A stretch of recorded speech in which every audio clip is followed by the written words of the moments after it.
اب دو مسئلے میں یہاں حل کر دوں. جو لوگ کہتے ہیں حضور کو علم غیب نہیں تھا اور جو کہتے ہیں تھا، بدقسمتی سے دونوں نے ڈیفینیشن علیحدہ کر لی. جو ڈیفینیشن نفی کرنے والوں نے کی ہے اس کی وجہ سے، اس کے اعتبار سے واقعتاً نہیں تھا. انہوں نے ڈیفینیشن یہ کی ہے، تعریف یہ کی ہے، وہ علم جو خود حاصل ہو جائے، اللہ کا عطا کردہ علم جو ہے وہ کہتے ہیں وہ غیب نہیں ہے. تو وہ بھی مانتے ہیں کہ ہر علم جو حضور کو حاصل ہے وہ اللہ کا عطا کردہ. میں سائی والی میں یہ سارے مرحلے میں نے طے کیے نا اپنے زمانہ طالب علمی میں. مولانا منظور احمد شاہ صاحب ہیں سائی وال میں ایک، میں ان کے پاس حاضر ہوا. میں نے کہا جی یہ مسئلہ کیا ہے علم غیب کا، مجھے ذرا سمجھائیں. انہوں نے ایک کتاب اپنی نکالی کہ دیکھیے صاحب، ہم حضور کے علم کے بارے میں یہ باتیں مانتے ہیں. حضور کا علم حادث ہے، قدیم نہیں ہے. حضور کا علم محدود ہے، لا محدود نہیں ہے. حضور کا علم عطا کردہ ہے، ذاتی نہیں ہے. میں نے کہا یہ تین باتیں اگر آپ مان لیں تو میرا تو جھگڑا کوئی نہیں آپ سے.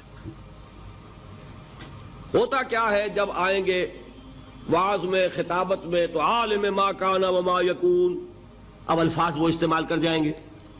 ایک واعظ ہے، عام مقرر ہے، واہ واہ ہوتی ہی نہیں، نعرے لگتے ہی نہیں، محفل میں گرمی آتی نہیں جب تک کہ ایسے مبالغے نہ کریں. لیکن وہ چیز لکھی ہوئی ان کے ہاں ہے کہ حضور کا علم حادث ہے، قدیم نہیں ہے. حضور کا علم محدود ہے، لا محدود نہیں ہے. حضور کا علم عطائی ہے، ذاتی نہیں ہے. ان تینوں چیزوں کے بعد کوئی بڑے سے بڑا وہابی اور بڑے سے بڑا اہل حدیث بھی انکار نہیں کرتا. باقی یہ بات جان لیجئے کہ غیب اور حضور یا شہادہ یہ در حقیقت عام انسانوں کے اعتبار سے الفاظ استعمال ہوئے ہیں. جب قرآن میں کہا جاتا عالم الغیب والشہادہ، اللہ غیب اور جو ظاہر ہے یا موجود ہے سب کا جاننے والا ہے، تو مجھے بتائیے اللہ کے لیے کوئی غیب ہے؟ اللہ کے لیے کوئی شے غیب ہے؟ تو کیوں کہا جا رہا ہے عالم الغیب والشہادہ؟ وہ ہمارے اعتبار سے کہا جا رہا ہے. جو تمہارے لیے غیب ہے اللہ اس کو بھی جانتا ہے، اور جو تمہارے سامنے اللہ اسے بھی جانتا ہے. اللہ کے لیے تو کل شہادہ ہے. کسی شے کا لا یعزب عنہ مثقال ذرۃ فی السماوات والارض، آسمانوں اور زمین کا ایک ذرہ بھی اس سے غائب نہیں ہوتا. غیب کا وجود کیا اللہ کے لیے؟ تو یہ الفاظ مستعمل ہیں ریلیٹو ہمارے اعتبار سے، اور ہمارے اعتبار سے جو شے غیب ہے اس میں سے ایک حصہ اللہ دیتا ہے نبی کو، تبھی تو نبی بنا. فرشتے کو دیکھا، فرشتہ ہمارے لیے غیب ہے. جنت دکھائی کہ نہیں دکھائی، ہمارے لیے غیب ہے کہ نہیں ہے. دوزخ کا مشاہدہ کرایا کہ نہیں کرایا، ہمارے لیے وہ غیب ہے کہ نہیں ہے. جو چیزیں ہمارے لیے غیب ہیں انہی کے پردے اللہ کچھ اٹھاتا ہے، کل غیب نہیں. کل غیب کا علم ہو جائے گا تو وہ شرک ہو جائے گا. کل کا لفظ جہاں آیا شرک ہوا. جب آپ کہہ رہے ہیں محدود ہے، لا محدود نہیں ہے، تو کل کا لفظ استعمال نہیں کر سکتے. لیکن غیب میں سے کچھ علم دیا گیا تبھی تو نبی بنا، ورنہ میرے اور نبی میں فرق کیا ہوا پھر؟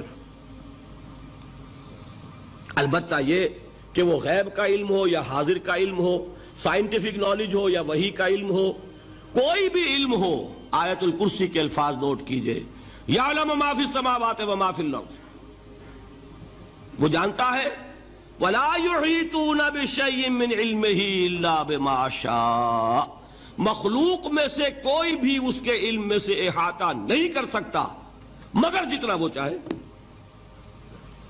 اب یہ بات علیحدہ ہے کہ ہم کون ہے طے کرنے والے کہ ناپیں بیٹھ کر کہ اللہ نے ابراہیم کو کتنا علم دیا. ہم ناپ سکتے ہیں؟ عیسیٰ کو کتنا دیا ہم جان سکتے ہیں؟ تو ابراہیم کا، موسیٰ کا، عیسیٰ کا نہیں ناپ سکتے تو محمد الرسول اللہ کا کہاں ناپیں گے؟ یہ پاگل پن ہے، یہ ہے جو غلطی ہوتی ہے. ہم کون ہے طے کرنے والے؟